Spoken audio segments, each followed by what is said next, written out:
मराठा आरक्षणासाठी मनोज जरांगे पाटील हे उद्यापासून मुंबईमध्ये आझाद मैदानावरती उपोषणाला बसतायत।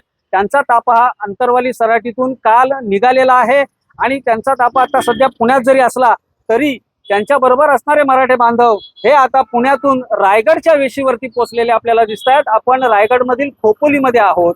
पुण्यातून बोरघाट मार्गे खोपोलीमध्ये उतरून हा सर्व जो काही मराठी बांधवांचा ताफा आहे हा मुंबईच्या दिशेने आज कूच करतोय। रात्री उशीर होऊ नये, उद्या उपोषणाला सुरुवात होणार असल्यामुळे बरेच मराठा बांधव हे सकाळपासूनच या घाट मार्गावरून खाली उतरत आहेत।